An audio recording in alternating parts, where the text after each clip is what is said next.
Hello everybody and welcome back to the Bloodborne Countdown. This week is something that's never been done before, top 10 boss kills, and I think we got a good mix of interesting submissions as well as downright impressive ones, so this is going to be good. Please watch to the end of this video for information on the next topic, otherwise let's jump right into these submissions beginning with number 10. So kicking it off, we have the Halicarnassus fighting against the Amygdala boss in the Defiled Chalice dungeon, a boss which a lot of people struggle with. It has incredible range, especially once it's ripped off its arms, and all in all it's just a pretty intimidating boss. However, one strategy that this player has found to work well is by using the Executioner gloves, which is a hunter's item that uses bullets to send out a homing attack which does some significantly high damage, mainly because the boss's head is its weak point, so he just locks onto the head and fires away. At this point he staggers it and runs in to punish with a visceral attack. He's making it look quite easy, even though the boss has a huge health bar. Then he mixes it up with some flamethrower action. This is clearly one of those instances where having a high arcane stat can really help you out.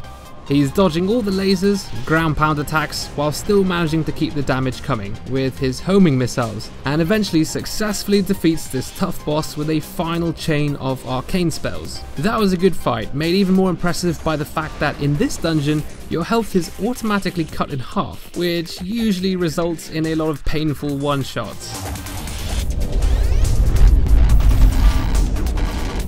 Now at number 9 we have Bloody Mess fighting against the One Reborn, probably the closest boss in Bloodborne to actually resemble a bloody mess, to be honest. But anyway, he's using bolt paper on his +6 beast claws, and so he's literally gonna go beast mode on this boss. As you can see, he staggers it as soon as possible and then starts pinpointing the weak spot, the head of the boss if you will, building a huge combo, racking up some insane damage and staggering the boss multiple times actually. This boss can be quite hard on your first few tries, but clearly once you know what you're doing, it can be destroyed in under 20 seconds. Congratulations, that was some serious boss devastation right there.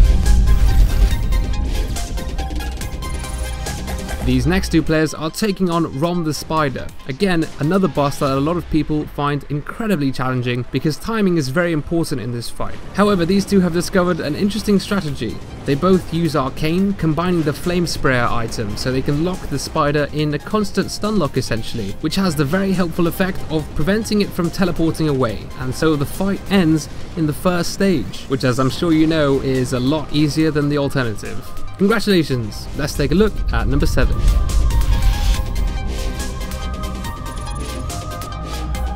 Boid the Dark is purposely challenging himself in this playthrough. He started with a Waste of Skin class character and has not leveled up at all, and he's using a completely unupgraded weapon. Under these circumstances he's versing Dark Beast Parl, a really awesome looking boss, usually not so challenging though. However, at very low levels with low damage output, like this player is for example, is much harder. The boss is very erratic, and I mean 2 hits in a row and he's dead. Naturally, he's compensating with beast blood pellets and fire paper to make his damage at least noticeable. Honestly, unless you've done a base level playthrough yourself, I don't think you'd understand how challenging this is, but really this guy does a great job. If we skip a bit closer to the end, we notice he successfully gets a visceral attack, and then he just keeps slashing and punishing until finally his hard work pays off. Congratulations, good job man. Interesting fact, this boss was the one I had the most submissions for. At number 6 we're up against the boss that I personally struggled with the most initially, Empress, Daughter of the Cosmos. This guy's about to make me look silly though and punch the boss into oblivion using the stake driver, which I did not know was so good in PvE. He's using fire paper, which this boss isn't even weak to, might I add, and yet he still stacks up crazy damage. What he does is weaken the sides with light attacks until the boss staggers, then he charges up the Falcon Punch strong attack and blasts the head, which is the weak point. And honestly, I just can't believe that damage.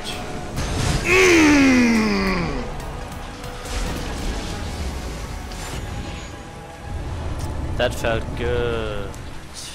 Wow, congratulations on annihilating Empress. Let's move along to number 5.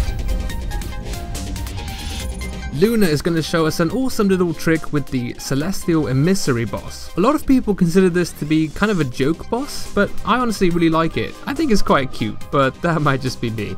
Anyway, I was really surprised at what Luna did in this fight. Basically, he figures out which one of the little blob heads is the actual boss, and you can tell that because it's always the one that hides behind the rest. So when he's figured out the right one, he then hits it with the Shaman Bone Blade. This item causes the poor little guy to be hostile to everyone, so the rest of the minions tear it apart in seconds.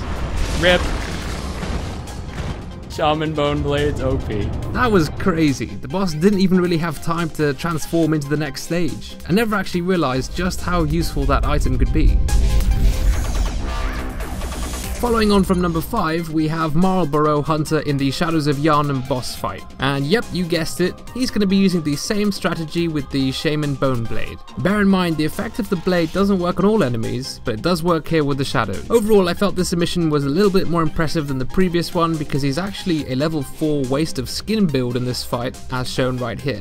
So yes, he swipes one of the shadows with the blade, which turns it hostile to the remaining 2, and I think this clip shows off the effect even better because not only does the hostile shade attack and damage the remaining 2, but they also fight back and damage it as well, so it's kind of a 2 birds with 1 stone situation. It's actually pretty funny to watch, the shadows smacking each other high into the air with their attacks.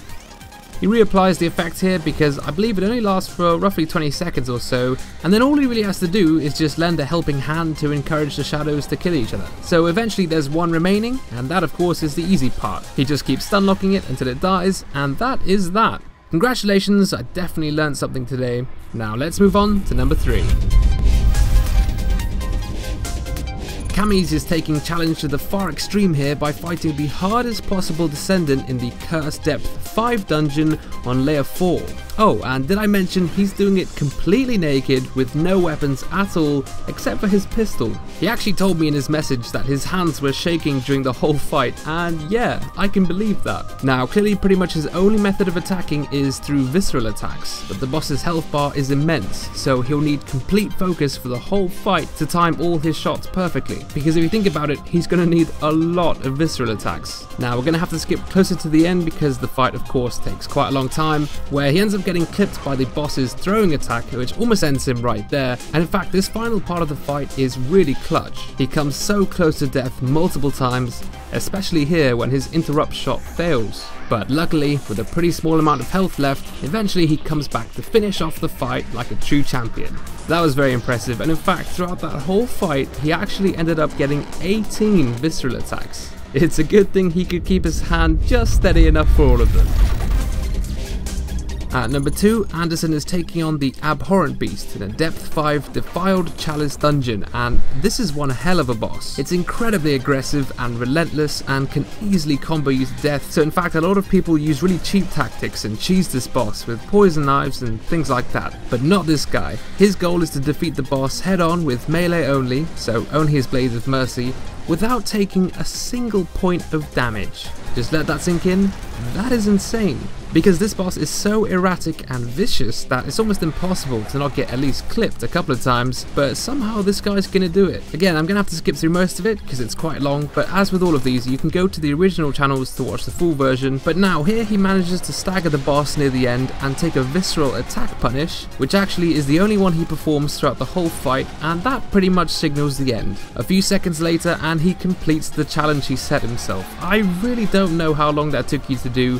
I mean, not only was that a no healing fight, he didn't even get touched throughout the whole thing. No cheap tactics, just traditional badass awesomeness.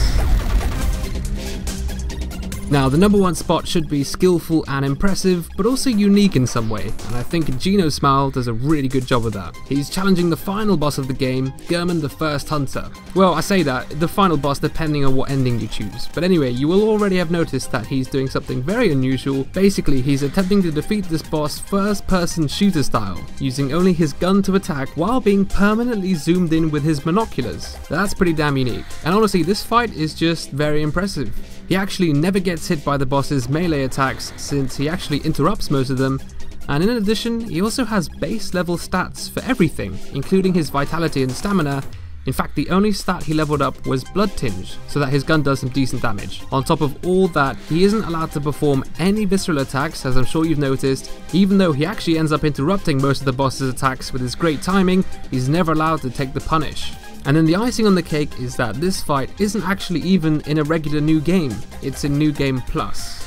It looks like one of the hardest things was just keeping the boss in view. Because Gehrman dashes a lot, he moves very fast, and he can actually jump over the player entirely. But of course, because he's zoomed in like this, he isn't able to lock on and follow the boss's movements very easily. So that more or less wraps this episode up. He finishes it off with some quick dodging and some final shots. That certainly took some patience and dedication, so serious congratulations to Genosmile. And thank you to everyone else for watching. The next episode for Bloodborne will be top 10 stealth kills, so you can send me clips of your sneaky online fights with surprise tactics, you know, that kind of stuff. Rules on how to submit, as always, is in the description. One final request I have is that I'd like to encourage you to follow me on Twitter, links to that below. It's where I keep everyone updated on upcoming videos and projects and things like that, and also it's probably where I interact with you the most and answer questions, you know, the normal stuff. Thank you for watching once again. I'll catch you later, lads and ladies. I'll see you in the next video.